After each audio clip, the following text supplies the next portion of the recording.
भारी आवाज, चेहरे पर डरावने एक्सप्रेशन और अपने लुक्स के लिए फेमस बॉलीवुड फिल्मों के विलेन रहे अमरीश पुरी यूं तो अब हमारे बीच नहीं रहे हैं, लेकिन हाल ही में खबर आई थी कि उनके पोते वर्धन पुरी दादा की जिंदगी पर बायोपिक बनाने की तैयारी कर रहे हैं। अमरीश ने अपने करियर में करीब 450 से ज़्यादा फिल्मों में काम किया और ज़्यादातर फिल्मों में वे विलेन के रोल में ही नजर आए। आज आपको उनकी ज़िंदगी से जुड़े कुछ अनसुने किस्से बताने जा रहे हैं।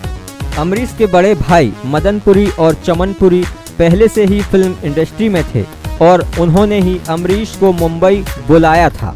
पहली बार एक्टर के लिए उनका स्क्रीन टेस्ट 1954 में हुआ, लेकिन प्रोड्यूसर को पसंद नहीं आए।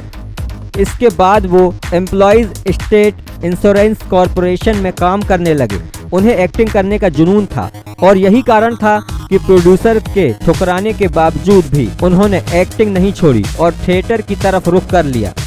साल 1970 में उन्होंने देवानंद की फिल्म प्रेम पुजारी में छोटा सा रोल प्ले किया।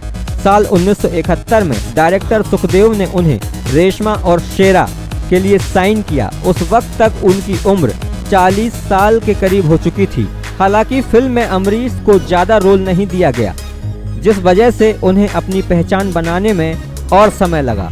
अमरीश को श्याम बेनेगल की फिल्म निशांत मंथन और भूमिका जैसी फिल्मों में काम मिला। उन्हें असली पहचान 1980 में आई हम 5 से मिली।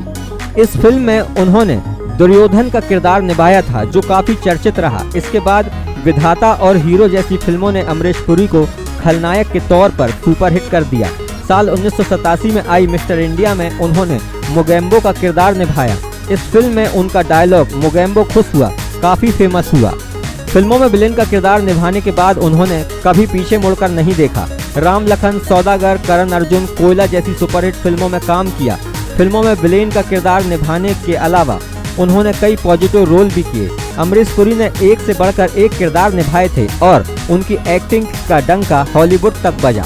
खबरों की माने तो जब film Indiana Jones and the Temple of Doom के लिए हॉलीवुड डायरेक्टर स्टीवन स्पिलबर्ग ने अमरीश पुरी को ऑडिशन देने के लिए अमेरिका बुलाया तो उन्होंने साफ मना कर दिया था। इतना ही नहीं, उन्होंने स्टीवन को कहा था कि अगर ऑडिशन लेना है तो खुद भारत आएं। बाद में उन्होंने इस फिल्म में मोलाराम का रोल किया। यूं तो उनका वाइल्ड लुक कई फिल्मों में देखने को मिला है, लेकिन पहली बार वे Indiana Jones and the Temple of Doom के लिए गंजे हुए थे। कई बार ऐसा भी होता था कि मनचाही फीस न मिलने पर वो फिल्म छोड़ दिया करते थे। एनएन सिप्पी की एक फिल्म उन्होंने सिर्फ इसलिए छोड़ दी थी क्योंकि उन्हें मांग के मुताबिक 80 लाख रुपए नहीं दिए जा रहे थे।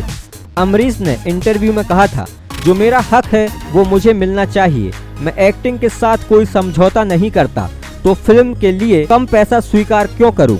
लोग मेरी एक्टिंग देखने आते हैं। प्रोड्यूसर को पैसा मिलता है क्योंकि मैं फिल्म में होता हूं, तो क्या प्रोड्यूसर से मेरा चार्ज करना गलत है? अमरीश पुरी के बारे में बताया जाता है कि उनकी कामयाबी के पीछे अनुशासन का बड़ा हाथ था। वो सिर्फ एक्टिंग को काम की तरह ही नहीं करते थे, बल्कि उसमें रम जाते थे। सिर्फ एक्टिंग ही नहीं, उनकी दमदार आवाज ने भी लोगों पर अपना प्रभाव छोड़ रखा था। अपनी आवाज पर भी घंटों प्रैक्टिस किया करते थे। अमरीश पुरी को तरह तरह की हैट कलेक्ट करना काफी पसंद था। उन्होंने कई देशों में यात्रा की और वो जहाँ भी जाते वहाँ से एक हैट जरूर खरीद लाते। उनके पास करीब 200 हैट का कलेक्शन था। अमरीश पुरी का जन्म जालंधर पंजाब में हुआ था। वे 4 भाई और एक बहन हैं। उनके भाइयों के नाम मदन पुरी, चमन पुरी, हरीश पुरी हैं। वहीं उनकी बहू का नाम चंद्रकांता है। सिंगर केएल सहगल रिश्ते में उनके कजिन भाई लगते हैं।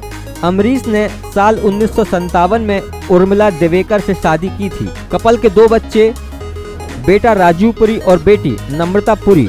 उनका बेटा राजीव पुरी मर्चेंट नेवी में रहा है। वहीं राजीव के बेटे वर्धन पुरी ने यशराज फिल्म से असिस्टेंट डायरेक्टर के तौर पर काम किया।